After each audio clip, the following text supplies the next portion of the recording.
Okay. Oh, here. This is the other thing I was gonna show you guys. I need your opinion on this, dude. I saw. Don't even fucking show me that shit. Okay. Don't do it to me. Don't do it to me. Don't do it to me. Biden, 81, says the key to his marriage is good sex, according to the Daily Mail US. Wow, dude. That's cool. Yeah, this certainly will defeat the he's not doing well up here allegations. Like, I mean, to be honest, this is something I do believe, okay? I do believe it. I do believe it. Because we know the dick game of the Bidens, okay? I've seen Hunter's cock, I've seen Joe Biden's brother's cock. I'm making an assumption here that Joe Biden probably also has a thick 8. Okay? That's fine. It's fine to admit, considering the cock game of the rest of the Bidens.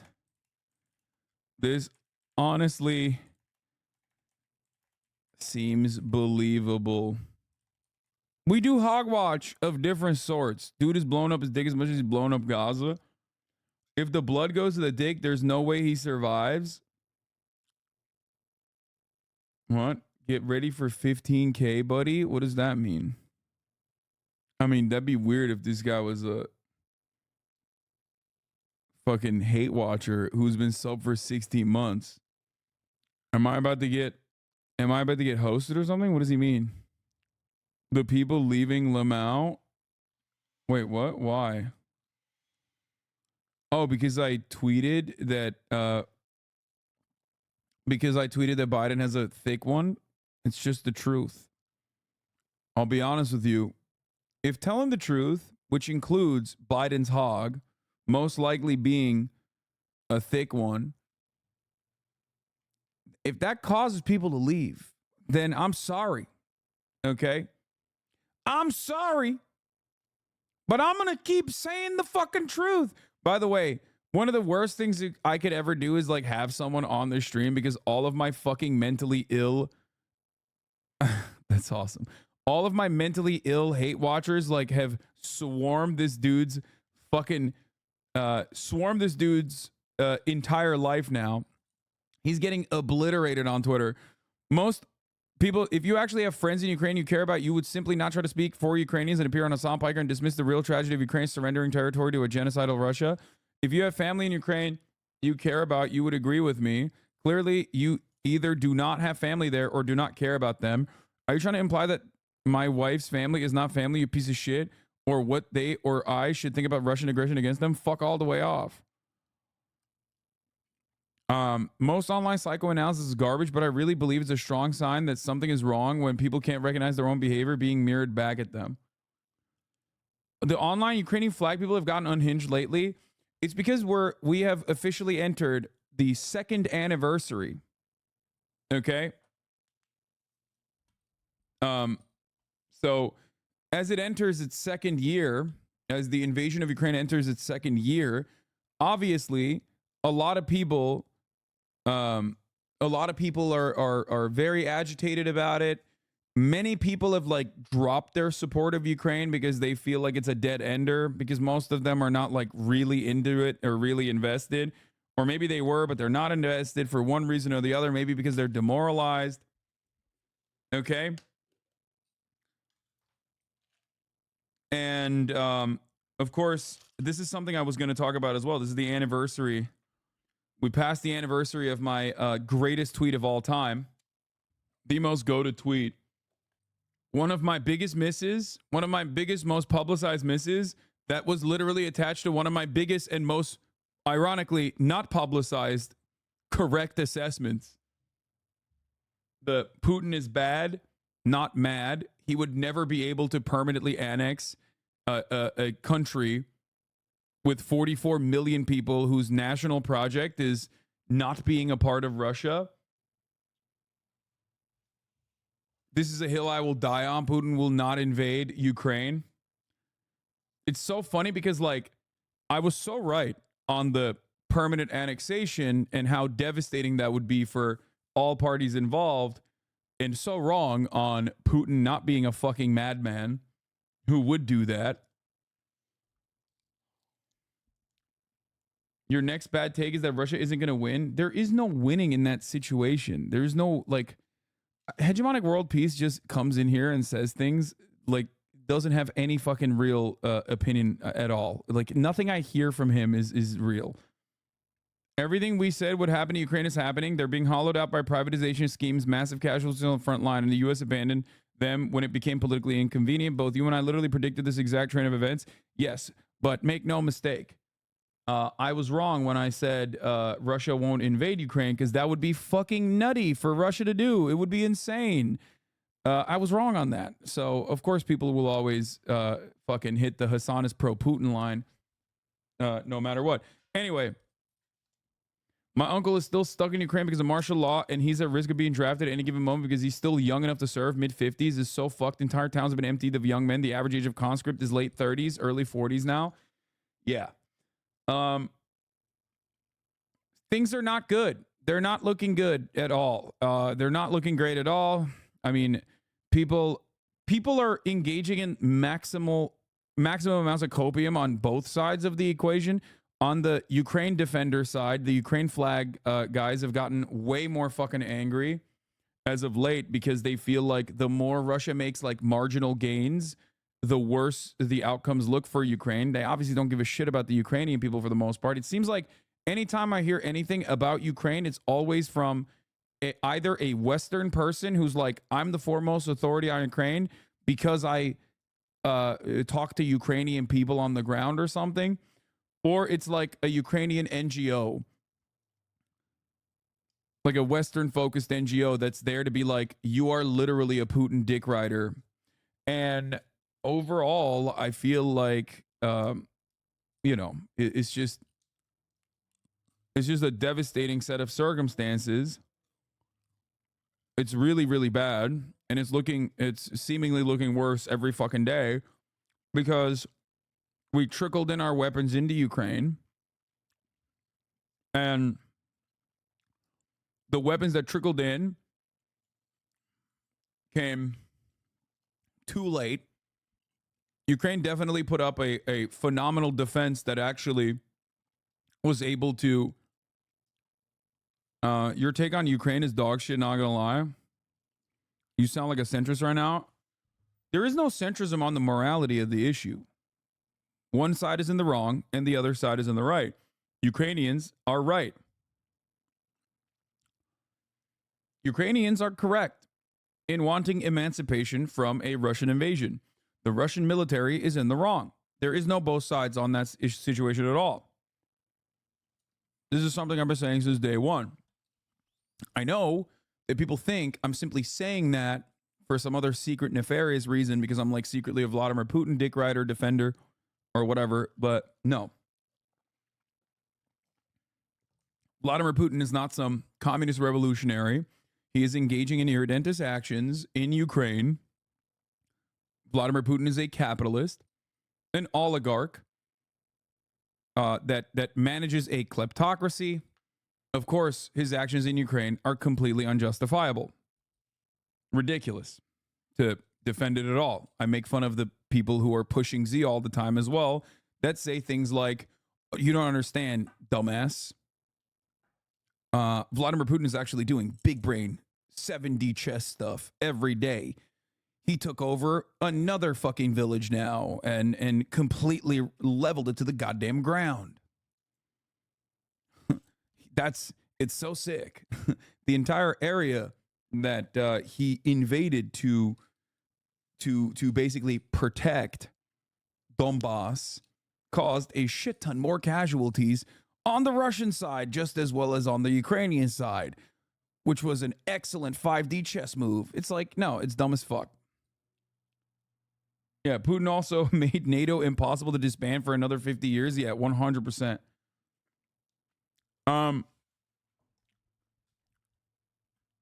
Avdiivka and Bakhmut are strategically important, to be honest. But strategically important for what? Strategically important for what? Like, at what cost is the question you have to ask. If your overarching goal is, if your overarching goal is to dominate Ukrainian politics, okay, soft power is significantly better if your goal is that. You are missing a huge part of what this war has demonstrated. It is revealed that for the world that one, brutal Western sanctions can be overcome with the right pivoting, and two, the Western industrial apparatus is rotted and weak. Also, even our media before the invasion highlighted the brutality of Azov was committing in eastern Ukraine. Yeah, but the solution to the brutality in eastern Ukraine by Azov is not infinitely more brutality by the same people, and also now the Russian military as well. What the fuck are we talking about? That's ridiculous. That's ridiculous. That's ridiculous. I do not believe, even for a fucking singular second, that Vladimir Putin legitimately is interested in the well-being of like ethnic Russians living in eastern Ukraine. Look at his actions. That's crazy to me. Okay?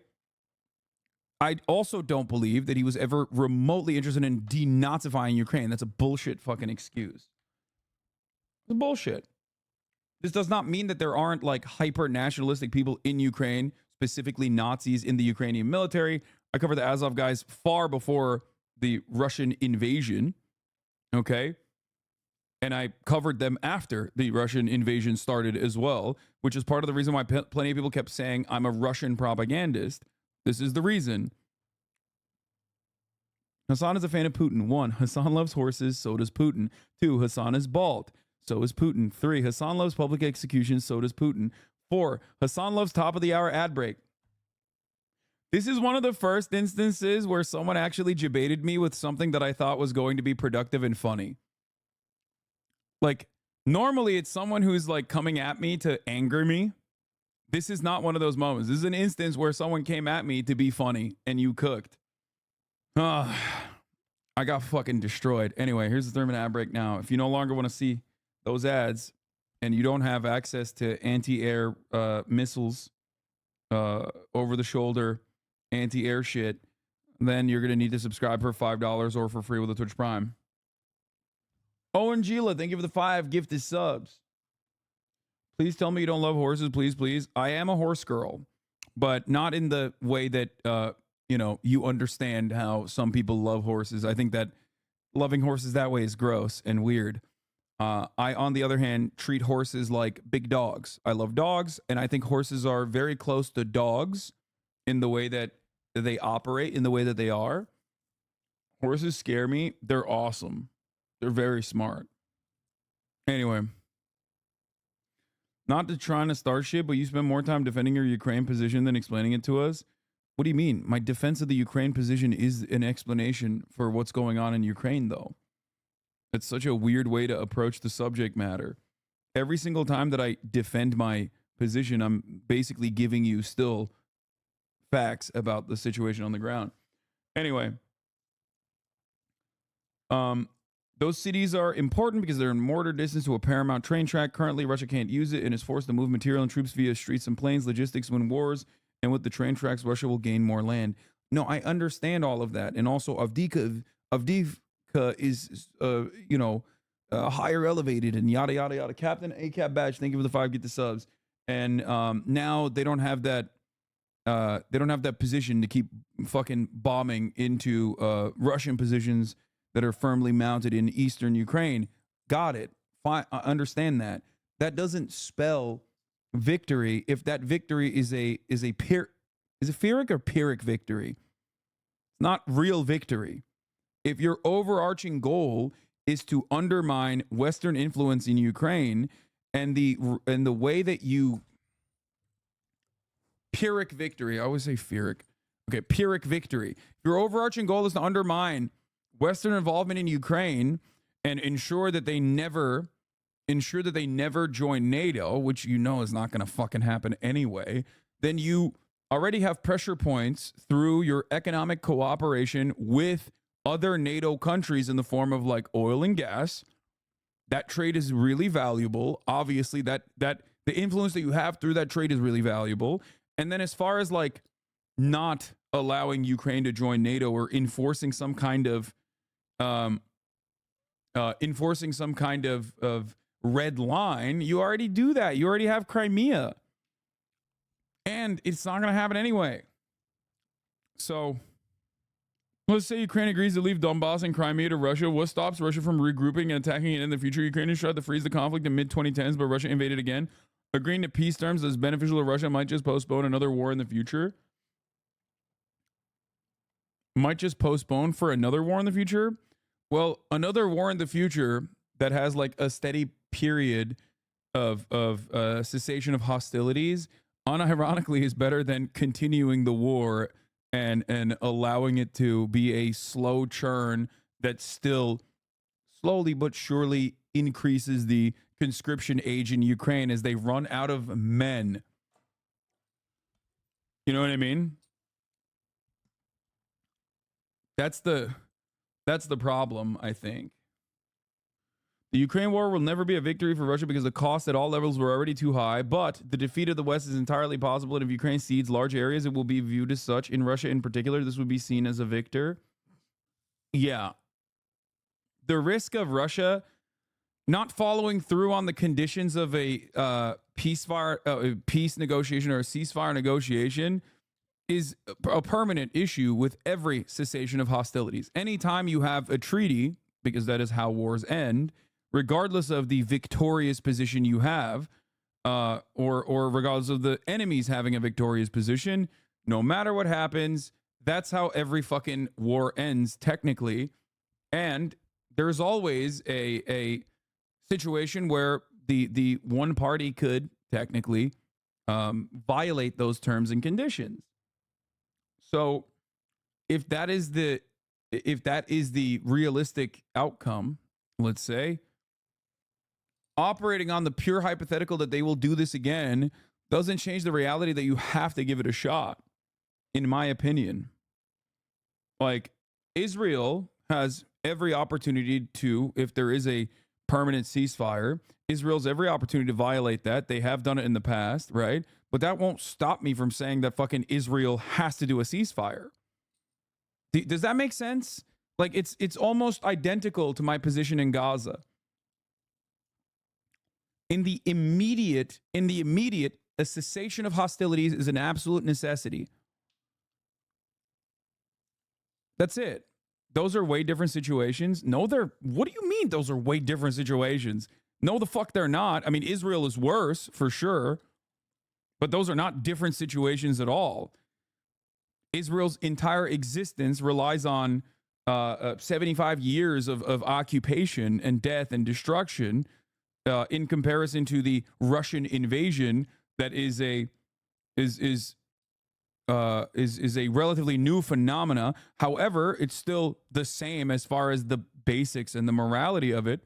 Russia's actions, as far as like occupying or invading Ukraine, are awful and immoral and violent, just like Israel's actions are awful and immoral and violent. Anyway, what is this? This war has cost the West peanuts? That's so fucking not true. That part is ridiculous, dude. First of all, I hate that. I hate that take so much. Like, this assessment is so gross and sociopathic. I'm sorry. I don't know if you intended it for it to be that way. One, it's incorrect. It's 5% of the military budget, billions of dollars, and every fucking singular dollar that goes back into the military industrial complex is a singular dollar that could have gone to building fucking bricks and making homes and rebuilding our roads, rebuilding our healthcare infrastructure. So that's ridiculous to say, oh, dude, it's a couple $1 billion here and there. Just fucking write it off. That is before we get to the actual human cost. The actual human cost of that, on top of that, for the Ukrainians, as the American and the Western forces say, they goad them into being like, no, we're going to set up an unrealistic proposal. We're going to keep feeding you weapons. Don't worry. The weapons are coming. And then they don't come in the timely manner that it's supposed to, in the way that Zelensky has asked for them since the beginning, allowing them to get fucking brutalized in the meat grinder And what are they supposed to do? They can't do anything. They can't say anything. What are the Ukrainians supposed to do? It's the same position with the Kurds every single time. This was my analysis from the jump. Every single time America goes, oh yeah, no, we'll help you out. And then they fuck off inevitably when they're bored or when it becomes no longer politically viable or there's another shiny toy and they say, I don't want to play with you no more. Here. And they leave out our allies to the fucking dogs, to the wolves. My generation had their future leveraged against the cost of Afghanistan and Iraq. It feels like a lot less. That is such a weird way to look at it. It's a weird way to approach the subject, my friend. You make it seem like it is an inevitability. And under, obviously, socialist terms, it is an inevitability.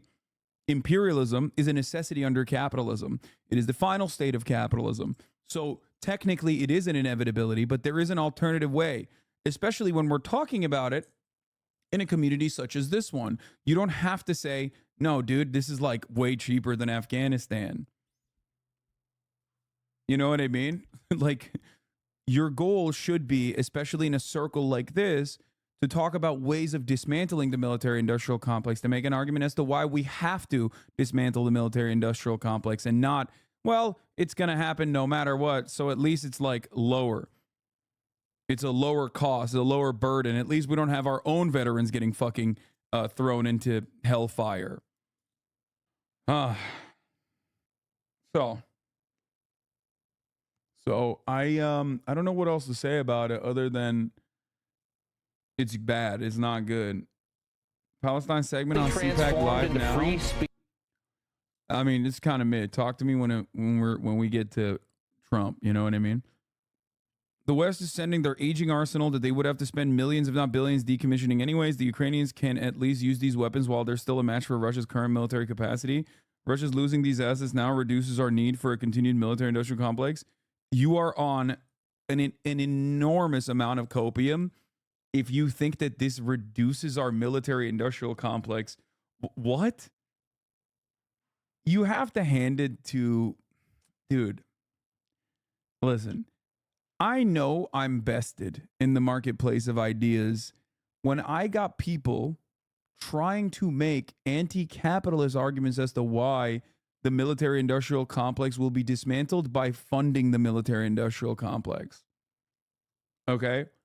That's phenomenal. This is the reason why the left is completely lost, okay? Across the board, globally, around the planet.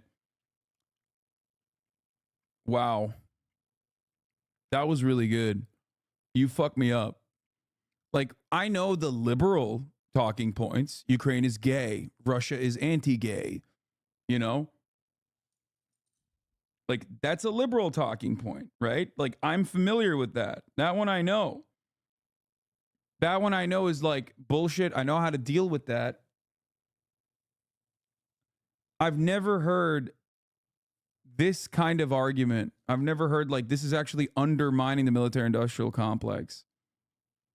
There is no reason for the CIA to operate ever. There's no fucking COINTELPRO that is ever a necessity. We have people doing it for free in these communities. That's why I think it's always funny whenever people... That's why I always think it's funny whenever people talk about, you know, whether a YouTuber or a podcaster is like CIA. You know what I mean? So, that chatter statement is so stupid. The CIA even wouldn't bother to use it for propaganda. Yeah. Okay. You do that with Johnny Harris, though. I mean, I'm mostly memeing, but Johnny Harris might actually have interned it. That's a little different. I think Johnny Harris operates in a different level. Like, the guy most notable for having horse porn folders in his fucking computer is not on the CIA payroll in the same way that, like, a dude who worked at Vox and won an Emmy last year might potentially be. You know what I mean? His influence is far more vast than the horse porn guy. So I don't think the horse porn guy is CIA, whereas like the guy who actually interned for NATO and think tanks might be, but it's still a joke. It's humorous regardless. Also, let's not forget he is Mormon, formerly Mormon, Johnny Harris, I mean, which is, you know, that's it. All Mormons are CIA. Anyway, no, I don't want to watch Nigel Farage. All right, as far as Kiev, Ukraine, Ukraine failed to safely evacuate all of its troops from the eastern city of Avdiivka during its disorderly retreat over the weekend, despite claims from its new top military commander that the move was designed to save lives and avoid encirclement by the advancing Russians. At least 6 wounded troops from the 110th Brigade became trapped behind Russian lines, where they appeared to have later been executed, the brigade said in a statement posted on Facebook. Members of the military who participated in the operation said they were unsure how many others had also been left behind, but any number of casualties is sure to further deteriorate morale on the front line as Ukrainian troops, already outgunned and outnumbered, struggle to replenish their ranks and await further assistance from the West. So, yes, on that front,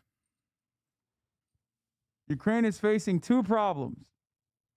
Problem number 1, they're running out of people. It's the major problem, the biggest problem that they're facing. Problem number 2, they're running out of bullets. Now, you can fix problem number 2. You can, send in shipments of weapons and all that stuff, but you can't really fix problem number 1.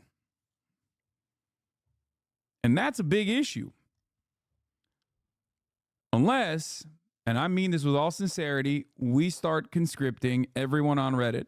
If you've ever posted on World News, if you've ever talked about how Ukraine needs to fight till the last Ukrainian and you live in the West, I think we should conscript you. I want to do a 1-to-1 program. Every Ukrainian male that is potentially at risk of being conscripted, I want to do a 1-to-1 swap. It doesn't matter what age you are. If you live in the West and you are championing the Ukrainians fighting, you will take the role of a person who does not want to be conscripted in Ukraine.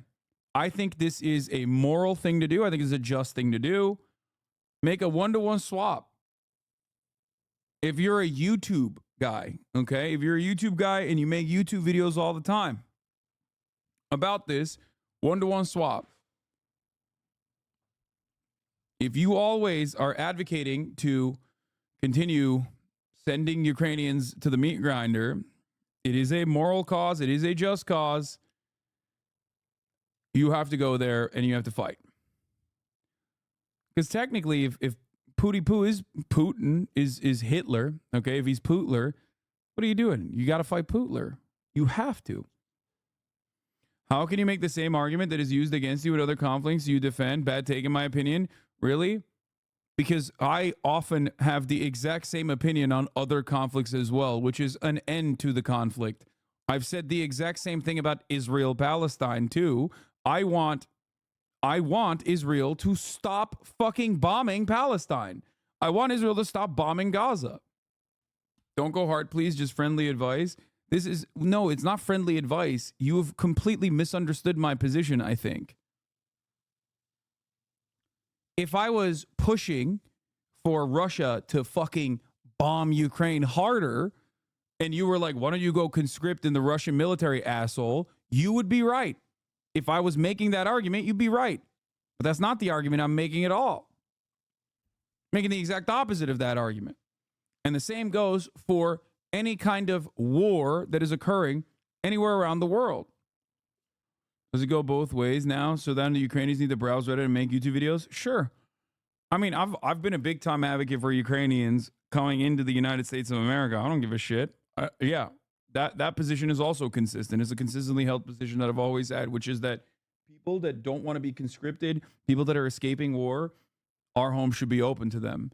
And that is something that I said since day fucking one. That is something that I stressed when we were raising money for Ukrainian charities. So yeah. What the fuck? Murad is just fucking giving me a FaceTime call out of nowhere, brother. What the hell is going on? What the hell?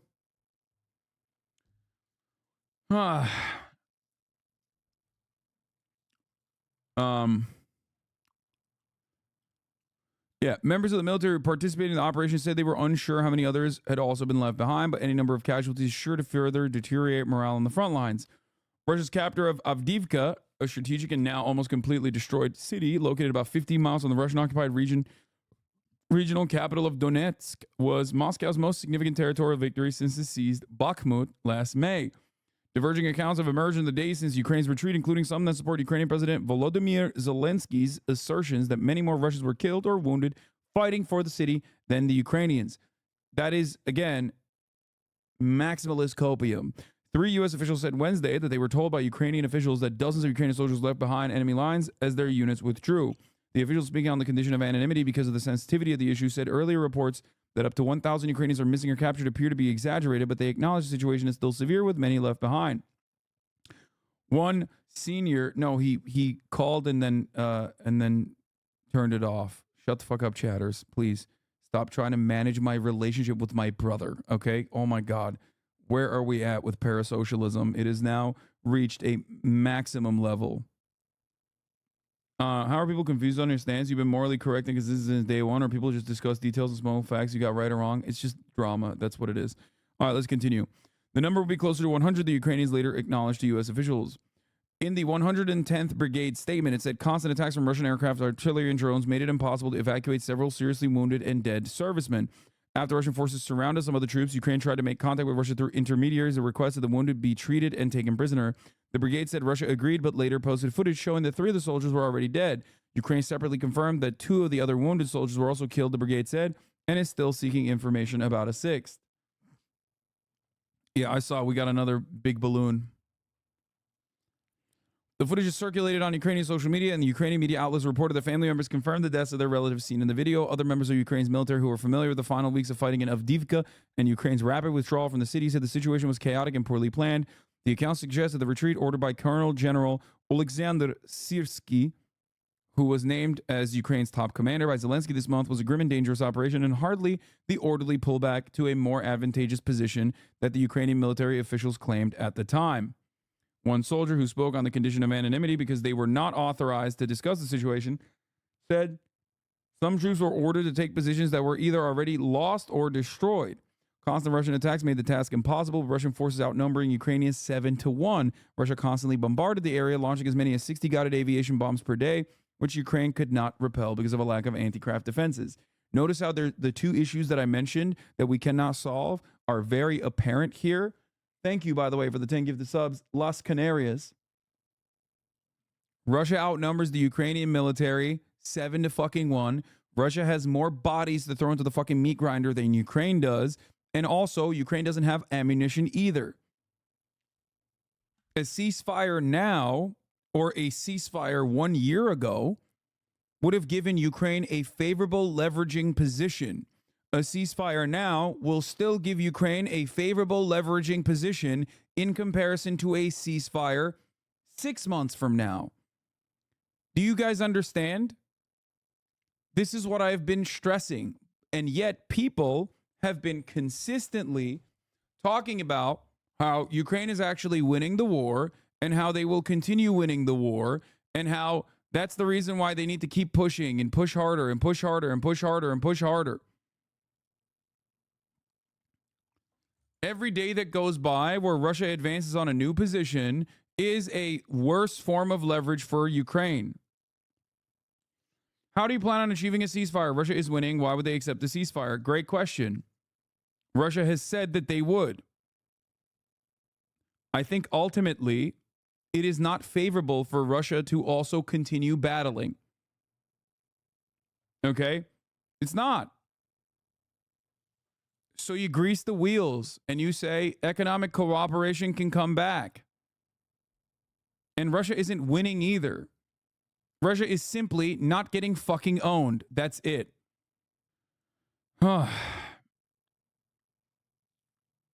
People believe in the miracle of the Ukrainian victory. After all, this is exactly the fairy tale that Ukraine told us. No, this is not a fairy tale that Ukraine told us. This is a fairy tale that the West lied to Ukraine about. I don't think, I mean, this has been bad intelligence on either side of the equation, Okay. Russia had bad intelligence, thinking that they could absolutely decapitate the Ukrainian leadership immediately and start fucking having air superiority over the entirety of Ukraine, the Ukrainian airspace. That was a failure. That didn't fucking work. That actually greatly reduced the impact and ferocity of the Russian invasion. They had to go back to the eastern positions and dig in, right? On the Ukrainian front, it wasn't the Ukrainians that were lying. It was the American military that knew better and the American generals that knew better that, in my opinion, served them lies. And I don't think America has bad intelligence. I think America operates on their own. America operates on their own framework on how whatever is supposed to be beneficial to them. And I think if you're operating on that, if you're operating on whatever is beneficial to you, and your military industrial complex is using older supplies, sending it into fucking Ukraine, turning around, and then having to re-up their supply because now they're depleted and they're getting all those, they're getting bigger budgets that they can justify. The stock market is doing well for defense. Then why the fuck wouldn't they continue this war? The one thing I will say here is that I think is Russian imperialism purely motivated by capital interests? Yes.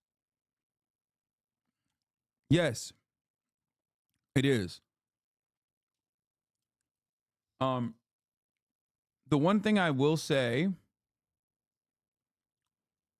is that Russia also would benefit from a ceasefire, at least if that ceasefire came with economic cooperation and favorable conditions for their continued collaboration with the Western world.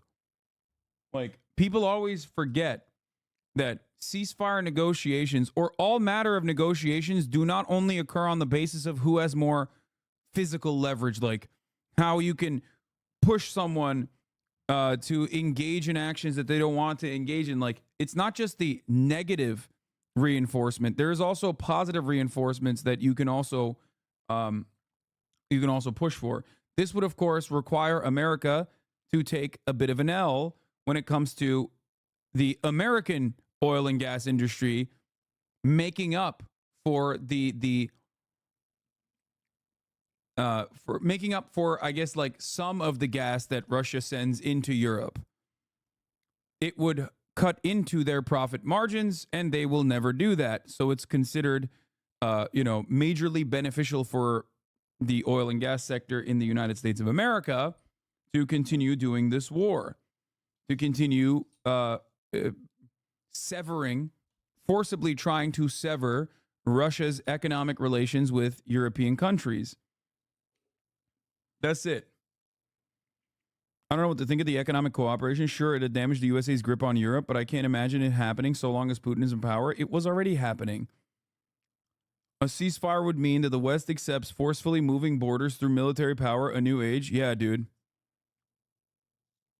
That surely has never happened. Like, that's why Golan Heights is actually technically Israel and not Syria. That just kind of happened.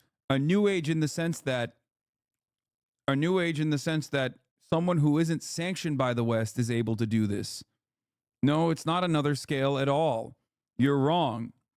The only thing new about this process is that this would be an outward, openly hostile foreign adversary that is able to do this, that is outside of the sphere of influence of the West that's able to do this.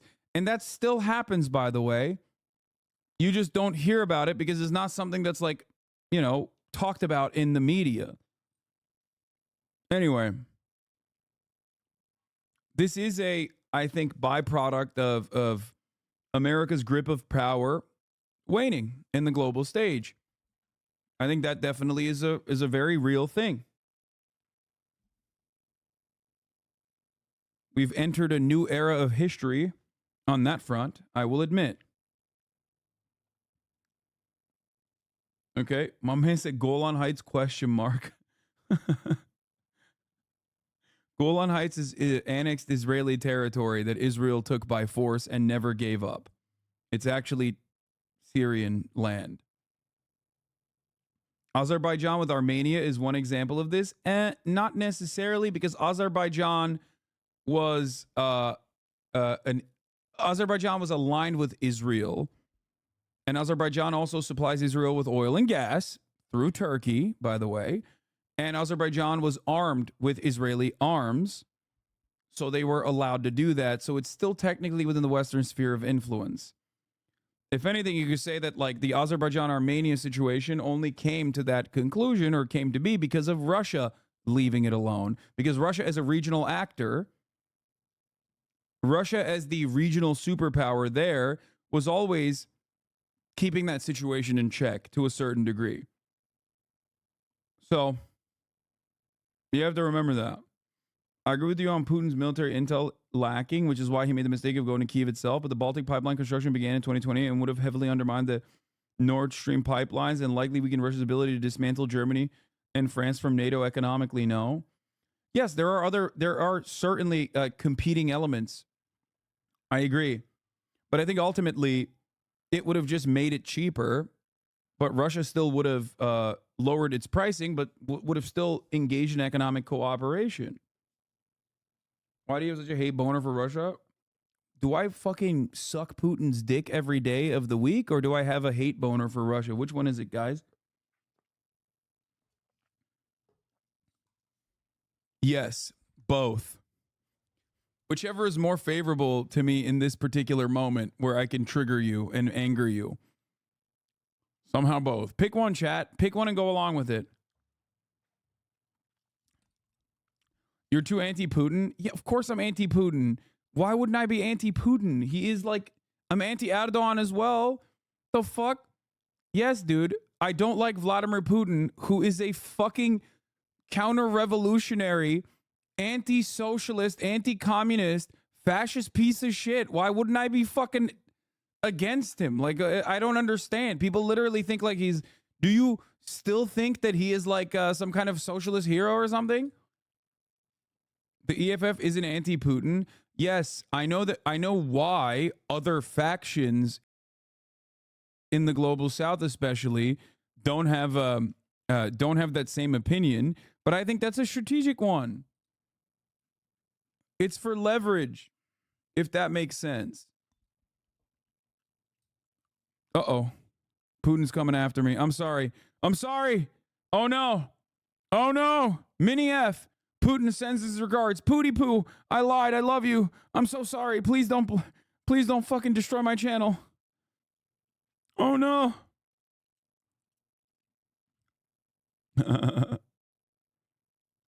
Okay, we're back. Thank God. Oh, my God. I was scared. Putin hit me with a fucking EMP.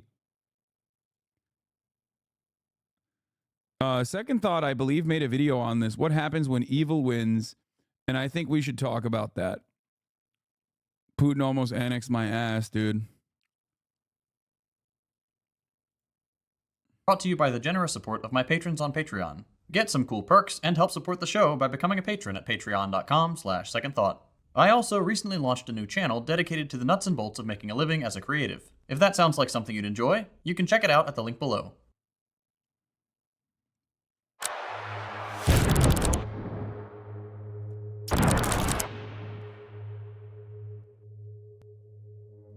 All right, I'm back with the lo-fi setup again. This is one of those topics where I don't want to be a professional presenter. I just want to talk to you as a human being who's been watching the worst images I've seen in my life over the past few months and try to work through some of it.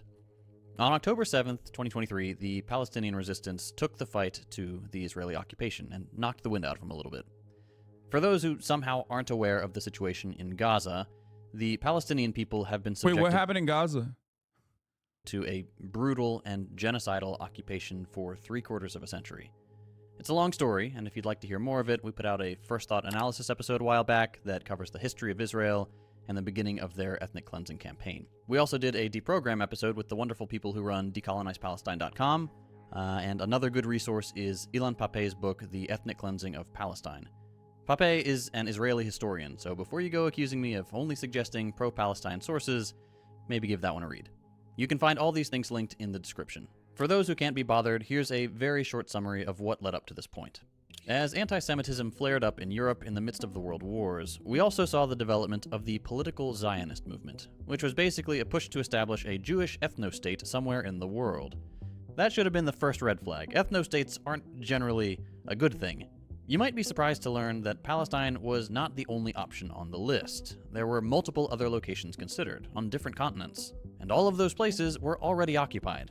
As the evil of fascism threatened Jewish people in Europe, and to a lesser extent the rest of the world, political Zionism won a certain amount of perceived legitimacy, especially among the British elite.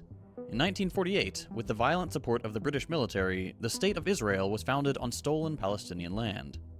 And it's important to note here that stolen land doesn't mean unoccupied space. It's not like the locals were going, "Ooh, you stole my empty patch of dirt." No. The European invaders forcibly seized critical farms. Do you have an explanation why criticism of Israel is much stronger in the USA than in Europe? Although Europe is generally less hawkish than the USA, still due to the Second War.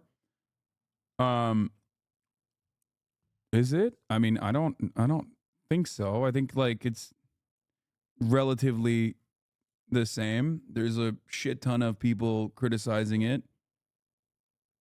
But it doesn't really matter at the end of the day. I feel like this is anecdotal.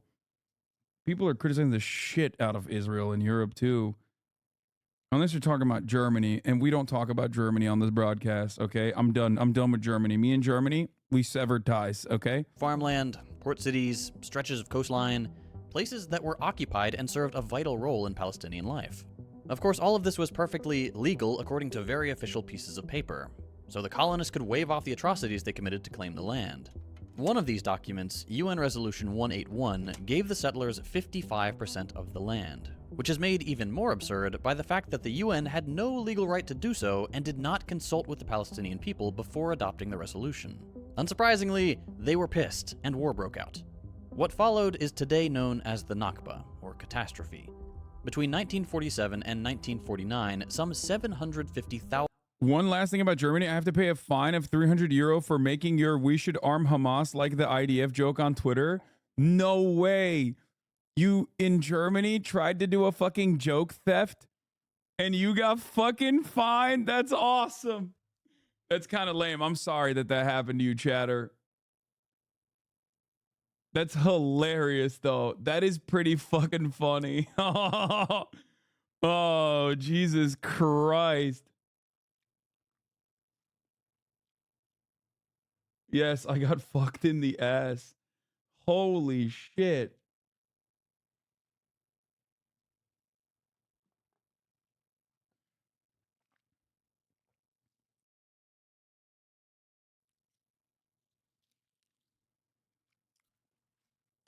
That sucks. Hassan no longer allowed in Germany. I can say whatever the fuck I want. I'm a goddamn American, okay? Let me tell you something. Well, as long as my internet is still working, holy shit, I keep getting hit with EMPs left and right. Little baby F's happening. Wheezy F baby. Yeah, I don't think people understand. That's not how this goes, baby. That's not how this goes at all. Do you know where I'm from? Do you know how things work? Because let me tell you, I'm from the land of the free. I'm from the home of the brave. I'm a goddamn American citizen. You think those fucking krauts who ate lead and sucked shit during World War motherfucking II that now have to say, "Please, sir, I will jump for you," but with a German accent? You think those goddamn krauts have anything to tell me? You think that I do not have the passport that says I do whatever the fuck I want?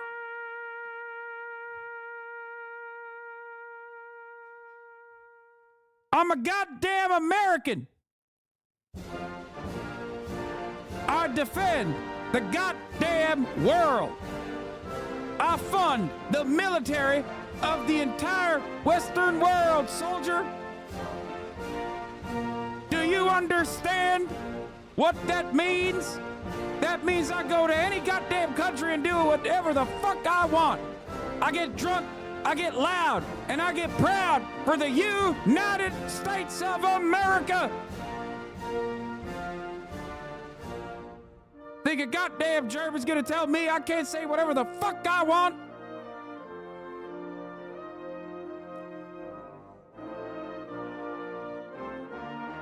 Don't make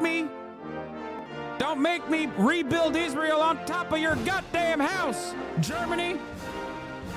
Because if I willed it as a goddamn American, I could.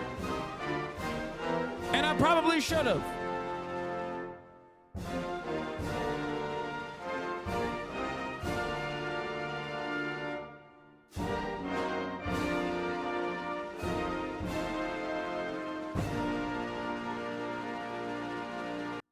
Okay. Don't make me bring managed democracy to Germany, okay? 1,000 Palestinians were expelled from their ancestral home. The Zionists seized 78% of historic Palestine, ethnically cleansed and bulldozed over 500 villages and cities, and killed at least 15,000 Palestinians in the process. Today, settlers who were there at the time laugh about the atrocities they committed on camera. עומדת כיתה של זה עם ידיים למעלה, אז באותו יום הייתי רואה אותי, הייתי קוצר את כולם, עד כדי כך. כמה אתה חושב אנשים הרגת ככה? לא ספרתי. אני לא יכול לדעת בחיי. היה לי מקלע עם 250 כדורים. ותראה, יריתי, נלחמתי כולם. אני לא יכול לספור. Years from now, students will write papers comparing the Holocaust and the Nakba, and the racial animus that drove both genocides. And a lot of liberals currently both sidesing this genocide will nod very seriously and say, we just didn't know how bad it was. Just like the good Germans did back in the 40s. It was bullshit then, and it's bullshit now. Yep. A lot of people think that the Nakba ended in 1948. It didn't. That was just the first major escalation of a campaign of complete extermination that continues to this day. When you see the Twitter posts saying things like, there was a ceasefire on October 6th, realize that the people saying those things are either ignorant, in which case you can help them by providing resources, or are actively trying to obfuscate the truth. We know Israel has an army of paid posters to disseminate propaganda and shut down criticism online. Since the day the first European colonists set foot in Palestine, there has been a non-stop stream of crimes committed in the name of the political Zionist project. Palestinian homes are regularly and illegally demolished. Palestinians face arbitrary arrests and humiliating checkpoints just getting to school and back.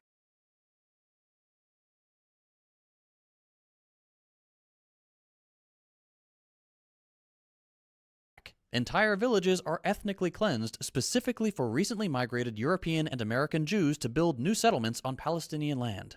Again, these settlements are internationally recognized as illegal by international law. And this point is reiterated at every UN summit to no meaningful change. The Gaza Strip, populated by over 2 million people. I don't know what the fuck's going on. There's just like, why is their stream going so weirdly? I don't know. I actually don't know what's happening. Like there was a baby outage though. In an area about the size of Detroit is entirely. It's been like this all damn week. No, it hasn't. No, this entire week has not been like this at all. This is the first time I'm experiencing these like outages, these like minor outages, and I have no idea why it's happening. It's very annoying though. Cut off from the rest of the world. All entrances in and out of Gaza are controlled by the Israeli military. Imports and exports are heavily restricted, and employment opportunities. Why does it matter where the settlers come from Europe? Does that make them worse than Mizrahi settlers? I don't think so. I think like a lot of Americans try to understand this from the same framework of like white-black dynamics of white supremacy. That's probably what it is. I think that's why they keep talking about like Ashkenazi Jews. But when JT's talking about it, he's basically talking about it from the perspective of history. These are essentially non-existent. Nearly all water 'Cause he resources are understands that. undrinkable by design, and civilian infrastructure is regularly targeted by Israeli airstrikes. Permits are routinely denied for the building of homes, civilian infrastructure, roads, sewage systems, and schools. Call it what it is, a concentration camp. If you force a population into an Mizrahis are effectively white in the same way Sicilians are. Be for fucking real? No. They're Arab in the same way that, like, Arabs are white. If that's what you're talking about, then, like, Mizrahis are Arab, dog. That's, like, it's crazy. an enclosed area, you control the food, the water, electricity, fuel, medicine, literally everything that goes in or out. If you put a high-tech fence around it with facial recognition and automated guns, if you routinely kill the people inside to further your goal of an ethno-state, what separates you from the Nazis? It's hard not to get angry when you're talking about this stuff because it's so incredibly obvious who the bad guys are. And yet Israel dumps massive sums of money into pretending they're the victims. I don't know about you, but I've never seen a victim who can shut off their oppressor's food, water, power, and ability to move freely on a whim. So now I'm going to have to make an assumption, because I'm not going to waste my time trying to win over people who still think Israel is in the right, when they've seen all the same footage that I've seen. Either you're a decent person, or you're not. So the assumption I'm going to make is that if you're still watching this video, you're one of those decent people. We're on the same page. What's happening in Gaza is the most blatant example of genocide in modern history. For the rest of the video, I want to talk about We need to be careful about comparisons to the Holocaust, but I don't know what other context you could put something like this in. I mean, there's like plenty of other genocides that you can point to, but like the Holocaust is the most visible one that everyone knows of. Like if you talk about like what the Belgians did in the Congo, people don't fucking know or give a shit about it. You know what I mean? Or even the Armenian genocide, as a matter of fact. But I think like a big part of the reason why people bring up the Holocaust because Israel brings up Holocaust. Like defenders of Israel bring up the Holocaust all the fucking time. A big part of the reason for Israel's existence and then the violent ways that it exists, unironically, is as a defense of a potential future Holocaust. That's what they say, which is why I think people go, what do you mean the Holocaust, brother? You are doing something comparable now, obviously not to the same severity, but still, if there is a mechanized machine of death here against a marginalized population that it is unjustifiably destroying, then you're closer to the Nazis in the Holocaust analogy. No matter how hard you try to fucking claim that like every Palestinian baby has like mind control powers or whatever, and that's and they are like the most rabid anti-Semites or some shit. what that means. What does it tell us when a country like Israel can commit these monstrous acts and face zero consequences? When it can be condemned by the vast majority of the world, including institutions like the UN, and get away with it? When we see this on Twitter, and the Western press still says that this is all Palestine's fault. It takes 34 seconds of scrolling just to get to the names of children 1 year old. To put the scale of Israel's crimes against children in perspective, in the final years of the war, when Germany was really ramping up their extermination campaign, the Nazis killed 127 children per day. Have you ever covered in-depth Plan Dalet on your channel? It's basically in writing what the Zionists wanted to do. Yes, of course I have. Yes, of course. In Auschwitz. Israeli occupation forces are now killing 139 children per day. At time of writing, Israel has killed over 27,000 Palestinians in 4 months. Compare that to the 15,000 killed over a 2-year period during the Nakba. And yet, despite those numbers, despite the massive rallies for Palestine around the world, despite politicians getting shoes thrown at them and trade being disrupted, we still hear nothing from the corporate media. And we can't seem to budge the leaders of the Western world. Why? The easy answer is that Israel serves the interest of the United States. Here's Joe Biden back in the 1980s. There's no apology to be made. None. It is the best $3 billion investment we make. Were there not an Israel, the United States of America would have to invent an Israel to protect her interest in the region. He's pretty wild how big of a, like, he is unironically one of the biggest dick riders of Israel and has been for so long. What do you think Ethan would say about this since he thinks JT's a thing? I don't care, dude. Like, that's such a silly way to approach internet content, okay? I said back then that I like JT and that I think that it would be better for him to defend his positions. I'm not trash talking Ethan at all, by the way. Like, for people who try to fucking consistently turn this into like drama farming. Ethan is my friend. We may have disagreements every now and then, but I have maintained the position that his heart is always in the right place and he's on a journey of learning. And as far as second thought goes, I think that if they had a conversation, it would be he could describe his position better and clarify his perspective. I also do despise like this attitude in this community of like the long-term community members who just didn't fucking like leftovers, who are so rabid. Like, you guys did absolutely contribute. Just so you know, you did. You did. Y'all are rabid as fuck. You do not know how to behave tactfully. You do not know how to behave strategically. You do not know how to behave in general. You think it's like moral consistency, and you personally think that it's like you're doing something revolutionary. You're not. Yeah, this community wonders why people are afraid of collaborating with you. Yeah, my long-term community members and subscribers, I love you all for your support over the course of many, many years, but you do sometimes have a tendency to behave in a rabid manner and operate in the most like purity-focused ways possible.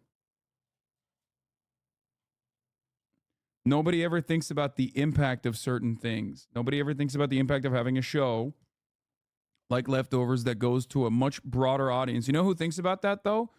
People who fucking despise my commentary. They think about it all the time. They hated it for that very same reason. And that's precisely the reason why they worked very hard, tirelessly to fucking end it. So it's odd to see, the handshake emoji happen from my most rabid and longest supporters and my most rabid and longest haters. In terms of, taking out another opportunity for a much larger audience to see in a positive way what a broader audience of normies could see leftist commentary and an introduction to leftist commentary. Anyway. The United States would have to go out and invent an Israel. The U.S. and its vassal states depend on having strategic footholds all over the world. Israel is crucial in that regard, serving as a destabilizing force in the region, a useful intelligence outpost, a hub for Western personnel, and, of course, a lucrative trade partner, especially when it comes to weapons of war. But still, when the backlash is this intense, when politicians are being harassed wherever they go, when activists are shutting down weapons plants, blocking ships bound for Israel, when Biden's approval rating is the lowest of any modern president, wouldn't it just be easier to give some concessions? To give Israel a slap on the wrist and make them stop the worst of their atrocities for at least a little while? This is how normal people think. This is not how world leaders, fascists, and oligarchs think. Joe Biden, as mentally unfit as he is for the job, is still the president of the United States. He is the most powerful man in the world. Things like civilian casualties are nothing more than one of many pieces of paper that cross his desk on any given day. People hating him is part of the job. International crises are part of the job. He, like every other president, sees the rest of us as NPCs, little Sims running around his country. We're insignificant. If we have a little red angry face over us, he can pull some levers and distract the majority of people with war over Ukraine or Taiwan, or even just ignore them for a few months. And this isn't to rag on the average person. Most people are busy. We don't have the time to get to the bottom of every geopolitical issue. It's just to say that when you are in a position of power, you have options to make your problems go away. And sometimes you don't even need to do anything at all, and the noisy troublemakers will eventually get bored and move on. What recourse do we have in a situation like that? It's easy to say, we just need to dismantle capitalism and destroy the perverse incentives that enable this genocide. But that's not a realistic solution in the short term. I'm talking specifically about the U.S. here. I think it's still underestimated how severe an impact Henry Kissinger's realpolitik philosophy has run rampant in every single White House since Nixon. It's going to be studied and talked about for centuries from now. I don't think that we operate we don't ever collaborate with foreign adversaries as openly as Henry Kissinger did, though. I think we're way more aggro. I saw, you know what I saw this morning when I first woke up? Barack Obama talking about whether he would negotiate with foreign adversaries. Does anyone have that video? Maybe it showed up on your Twitter feed as well, since our Twitter feeds are mostly aligned for the most part. You might have seen that as well. I forget who posted it. I love everyone going, I don't use Twitter. Okay. Yeah, that's what a strong nation does. It was during the primaries in 2008. Yep. Barack Obama was asked during the primaries in 2008 and very, very solidly and in a very charismatic way planted his feet 10 toes down and said, of course I would negotiate with our foreign adversaries. That's crazy. And then he did the most charismatic Barack Obama thing you can do, which was to turn around and say that if you like watching the 3-minute ad break at the top of the hour, you can keep it. But if you don't want to watch it, then guess what? You can subscribe for $5 or for free. And pussy too. You can also get gifted a sub. Call that universal healthcare. No, this is not it. Let us never fear to negotiate. Obama quoting Kennedy at Institute of Dedication. That's not the one. Your Obama impersonation is terrible. That's because I'm not racist, dog. That's why. I can't impersonate a black man. That's what it is. We killed some folks. Stop. You U.S. wannabe leftism. Yes. My wannabe leftism. My wannabe U.S. leftism. A little bit more vocal fry on the and pussy too. And pussy too. See my fucking name? Yes, dude. Anarcho-syndicalist 1312. Ooh. He's gonna toss a Molotov cocktail at a cop car, okay? The real left is here, guys. A 14-year-old who still doesn't know how to read. The perfect anarchist. I love that Cinemarxism is also an anarchist, but yet he doesn't claim he is. He doesn't he acts like he's not, and even has his own emote that's anti-anarchist. He is right about Nithya, though, to be fair. And the fucking council members that are like pro-Israel, which I hate to admit. Just hate to admit it, but, you know, not wrong. I'm third-gen socialist. You are TYT shit. Inexcusable. Thank you for mentioning that, bro. Yeah, he's fucking hate to admit that, but he's right about that. I meant Cinemarxism and surprisingly doesn't smell bad. Yeah, of course it doesn't smell bad. What the fuck? If he was that crusty of an anarchist, I would not work with him, okay? If he was that crusty of an anarchist, he wouldn't work, first of all. My man said, I'm third gen socialist. Like it's been passed down genetically. Socialism is in his genes, dude. Oh, Jesus. Okay, dude. I'm glad to know that your grandpappy didn't take showers either. Okay. He's like, my grandfather never showered. My dad also didn't shower. And I am continuing the tradition of not showering. Hey, Achilles, thank you for the 10 gift subs, allowing 10 people to no longer see the ads at the top of the hour. The unjustifiable hierarchy strikes once again. Anyway. Is this the Obama? Oh my God. This is literally 1p. Chad, this is how we used to see the television. And the reason is this, that the notion that somehow not talking to countries is punishment to them, which has been the guiding diplomatic principle of this administration, is ridiculous. Now, Ronald Reagan and Democratic presidents like JFK constantly spoke to Soviet Union at a time when Ronald Reagan called them an evil empire.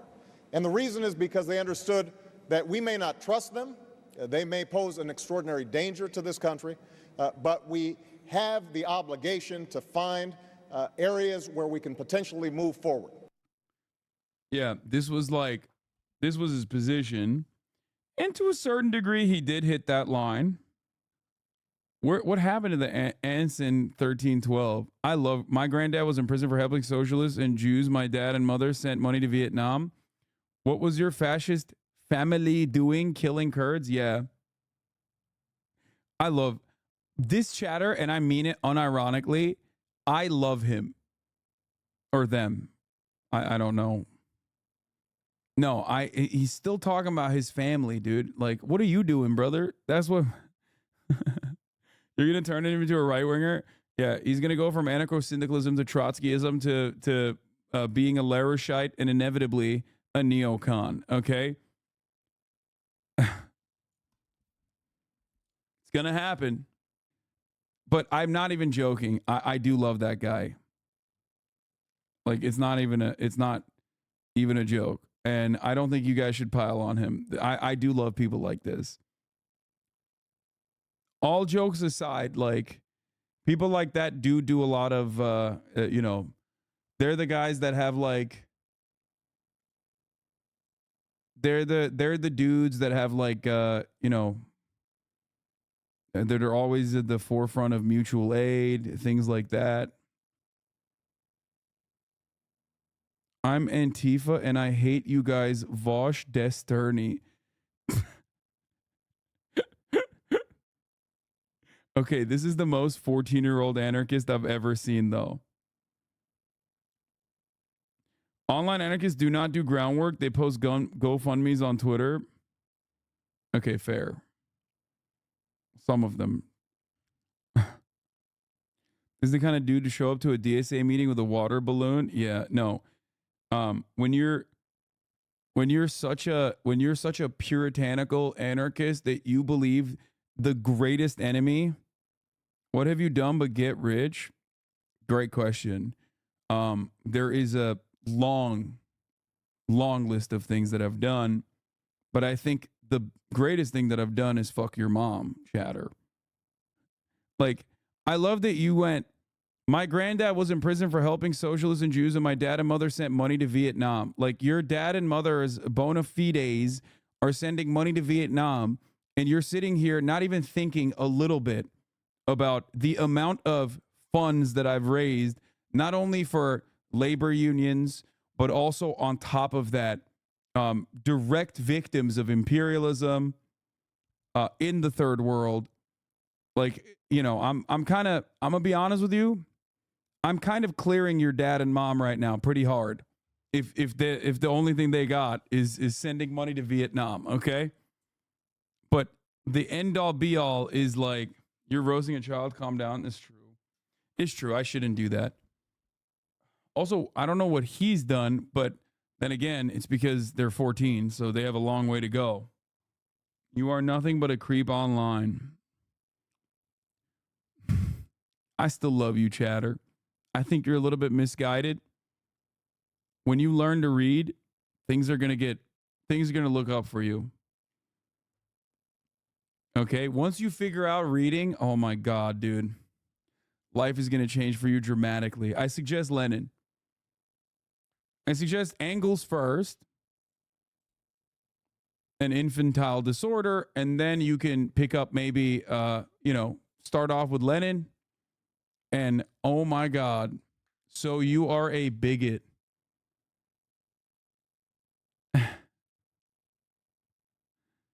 Wait, what? Wait, why am I a bigot? Okay, I'm enjoying this conversation way too much.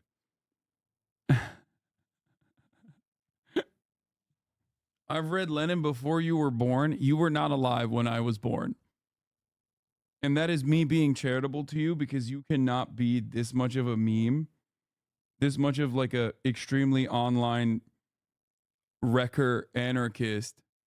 Oh God, I really don't want. No, you should not have admitted that. Truly an infantile disorder. At least you stay young. Oh God. Oh no. Oh no, he is crusty as hell. Oh no. There ain't no way big homie is 44 years old. I thought 14. I already ran the top of the hour. Bro, if you're 44 years old and you're still talking about your parents' accomplishments as far as like your leftist bona fides, I'm gonna be honest with you, you got to get to work, dog.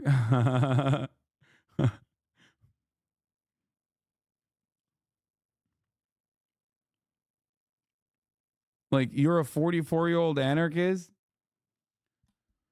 God damn, dude. Anarchists really don't want to work, huh? They're just fucking allergic.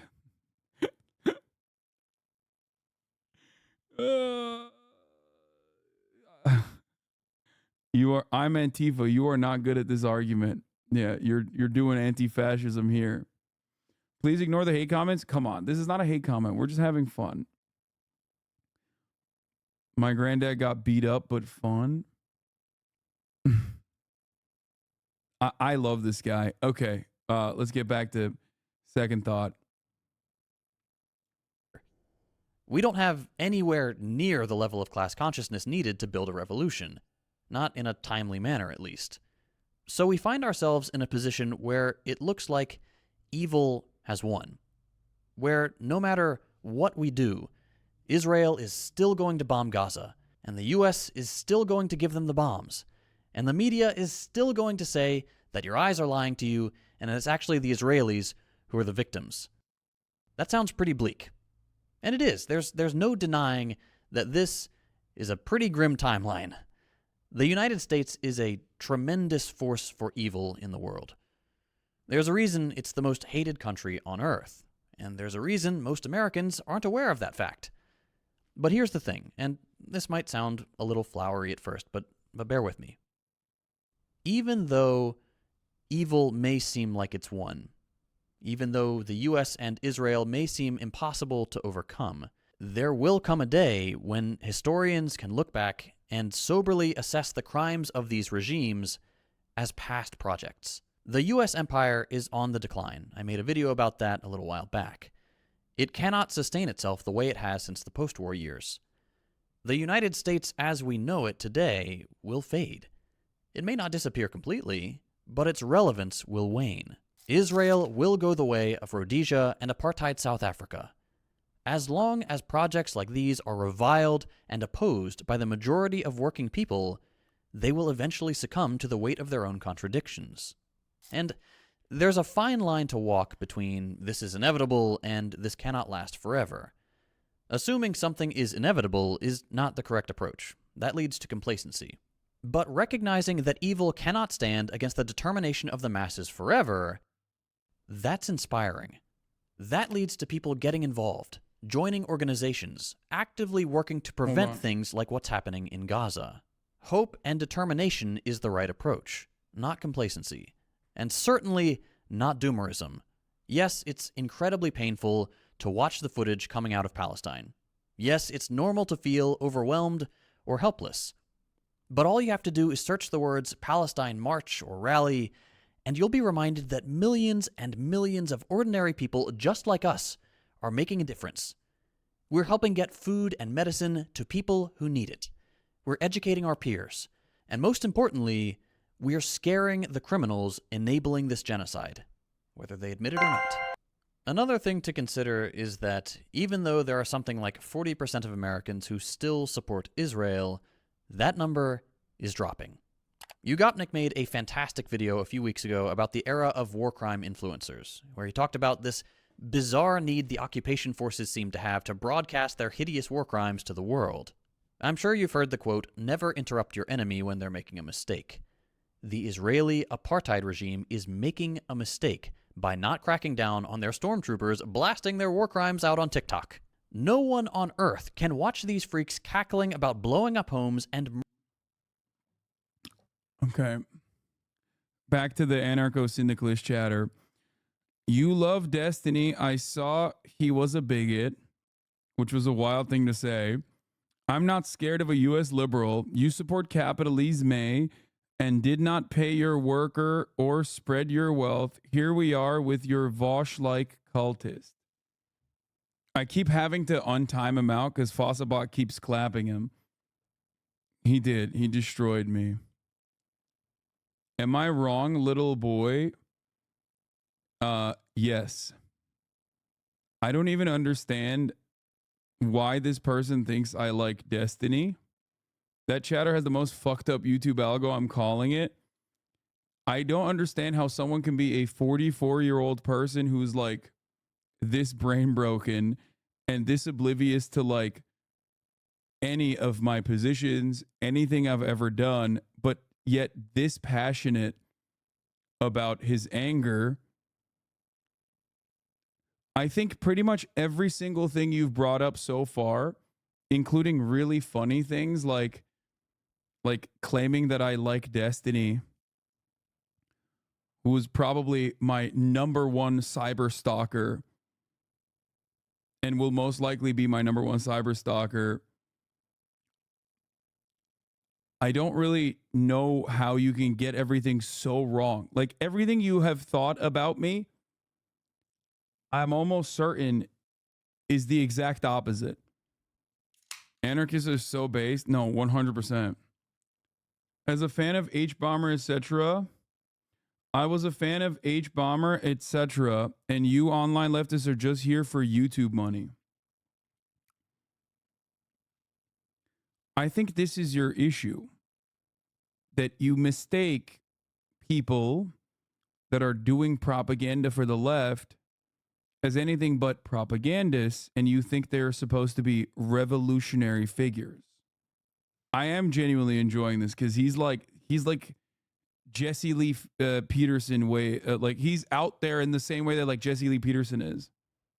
In the past, socialists at least had the decency to start hating anarchists after the revolution. Yes. I don't think this guy is trolling. I think he might genuinely be like a 44-year-old French anarchist or something, which is awesome. Danish anarchist. Okay. My love for you grows ever more. Every single new thing you type in the chat makes me like you even more. And I don't even mean that. Ironically, I'm not saying this sarcastically. I legitimately mean this. Denmark is a racist hellhole, but I try. You're definitely one of the better leftist propagandists in the US, no fucking doubt. I like to think so, but wait, you love this crusty motherfucker? Yeah, I love anarchists. The fuck do you mean? I think like if you spend enough time in this community, you probably recognize that like almost every single joke I make about the left and the divisions within the extremely online left still ultimately comes from a place of love, unless we're talking about debate pedophiles, in which case there's no love there. But for the most part, yeah, like I mean, I make jokes about anarchists being crusty. I make jokes about Marxist Leninists being annoying and also engaging in oftentimes, maybe sometimes historical revisionism or fantasizing about a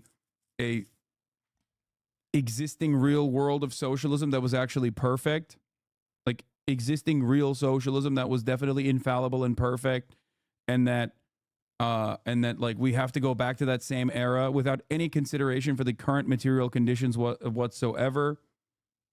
You know what I mean?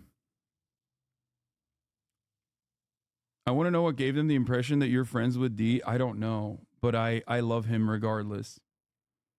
This is a good summary of this debate.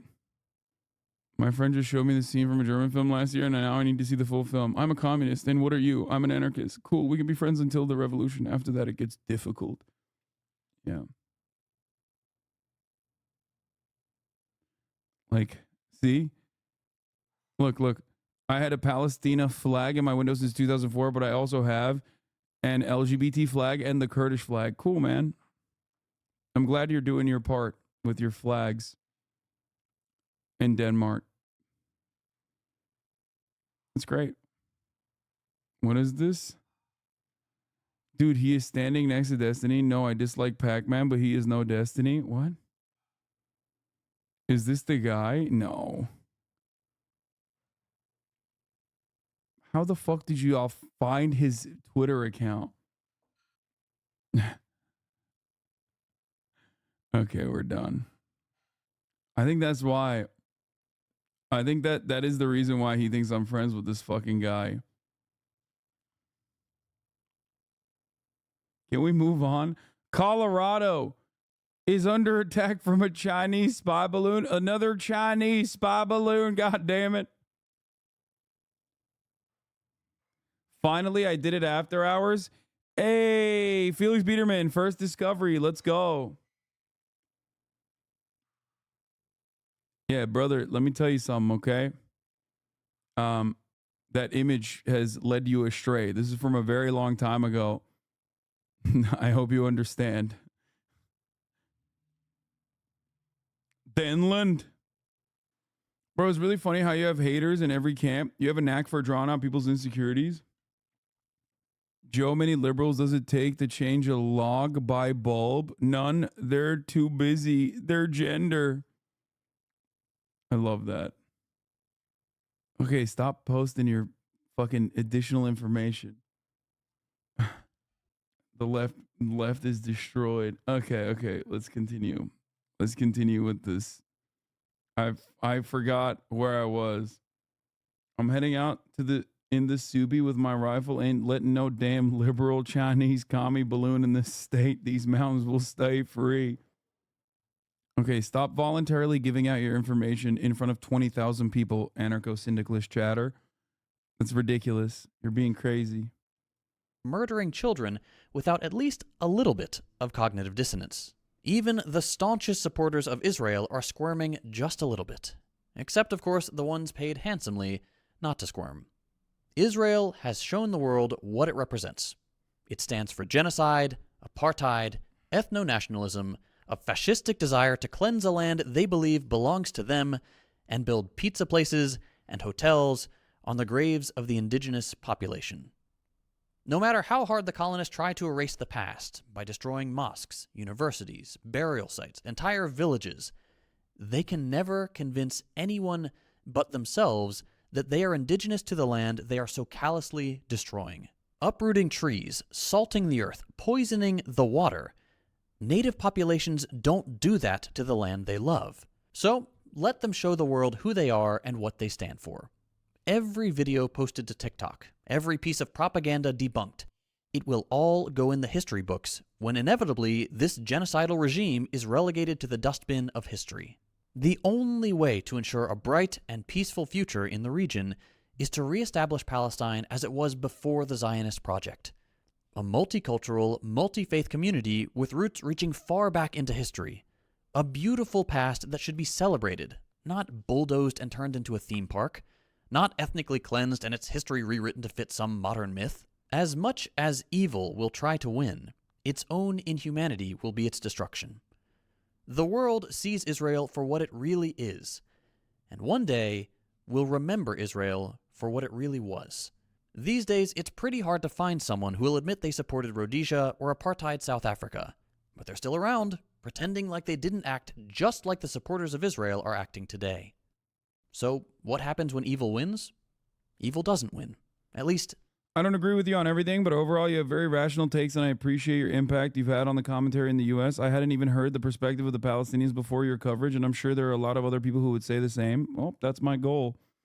What is this? I'm Antifa and fought Sargon. Come incels. Love TYT, so this is a scheme. There's no way you're still looking at this chatter. Brother, he is literally delivering. Okay? You love the Grey Wolves, he said. Yes.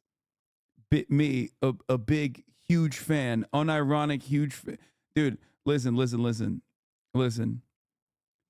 At a certain point, I don't want to be ableist, but like, maybe you need to recognize things about yourself as far as like not picking up on context clues and like, and perhaps like you can't parse through me being sarcastic or joking and mocking something versus me being like an unironic fan of said things.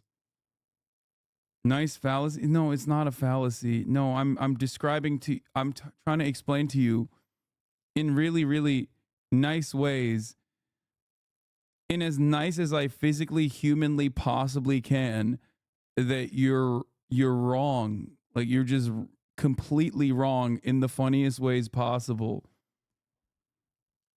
I made no fallacy or anything here. I don't even know what fallacy you think I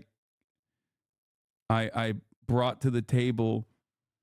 But if you think I'm a gray wolf, then I don't know what to tell you. I think you just probably saw jokes that I've made and took it seriously, because there is not a single ultra nationalist gray wolf that unironically recognizes, like seriously recognizes, the Armenian genocide, or even talks about Turkish military actions in the northern Syrian corridor against the Kurds.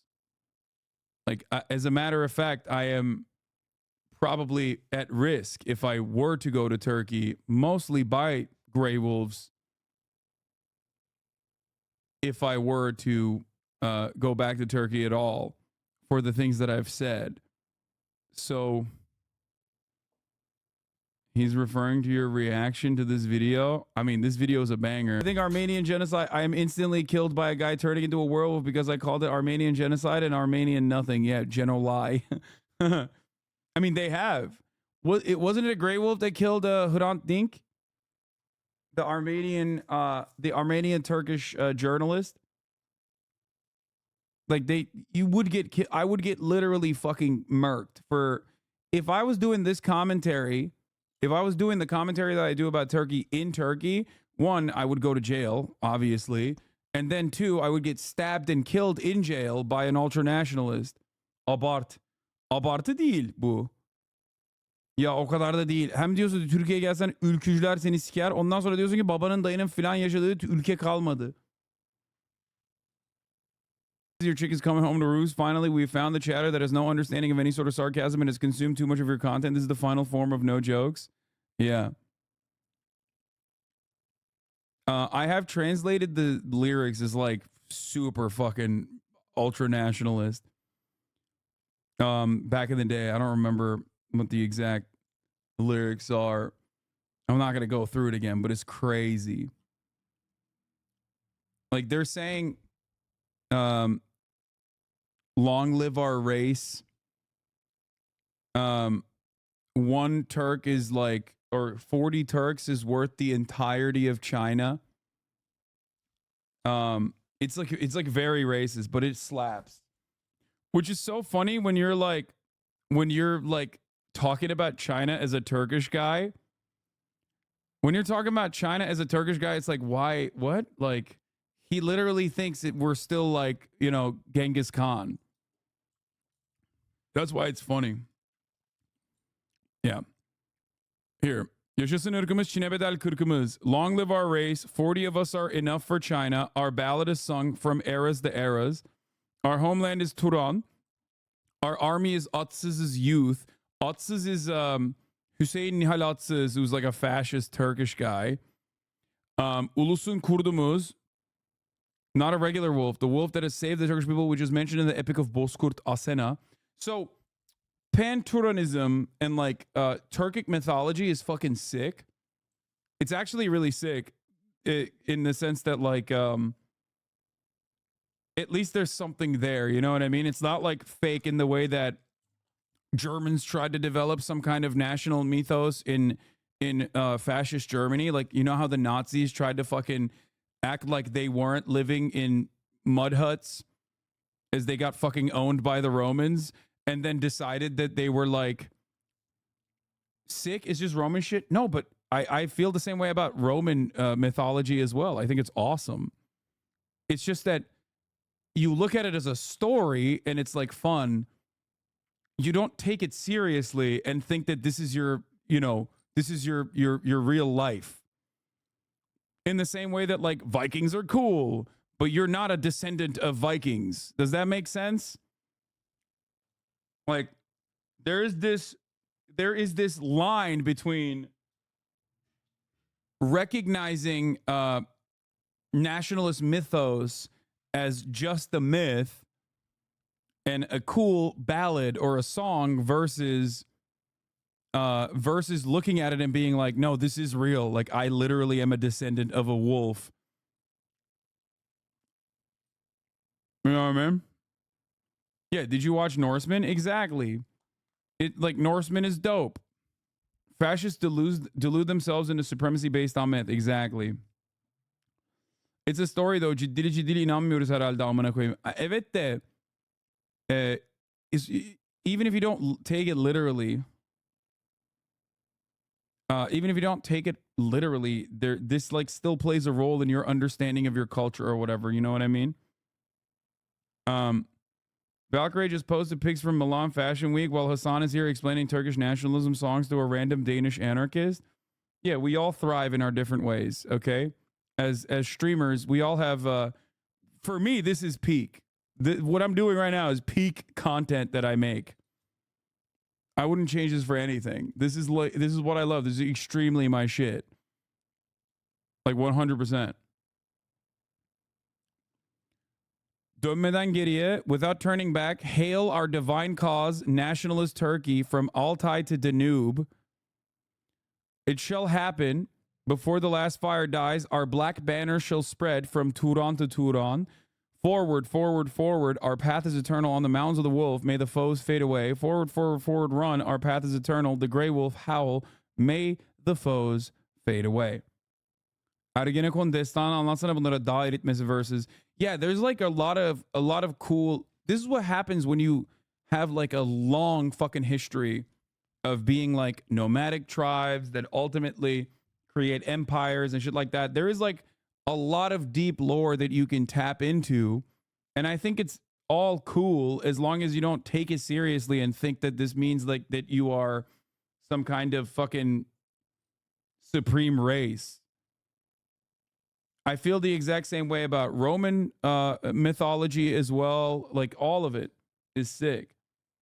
Greek mythology, it's all great. It's just lore that should be treated as lore and not reflective of the you know, contemporary existence of an entire race of people that's supposed to be like monolithically supreme and superior.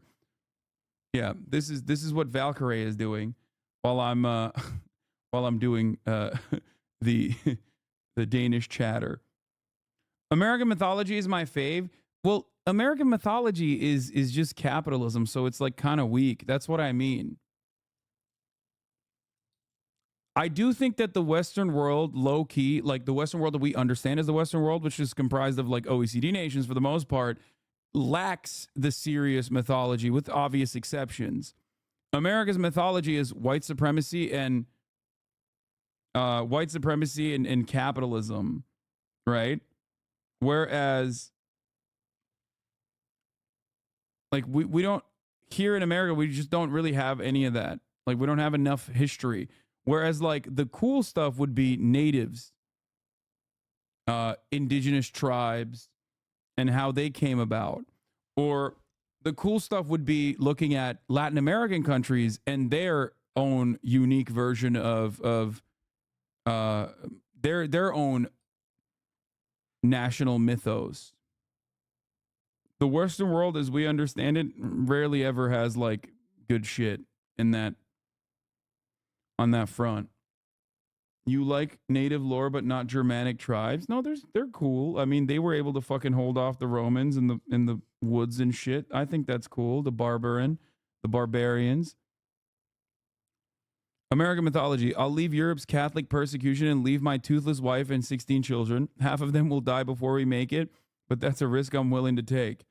And once I land, I will start doing insane amounts of murder, like unimaginable amounts of epic murder, with the hopes that I can like find maybe a little bit of gold in this new land that I found to be prosperous. Damn, this guy's good.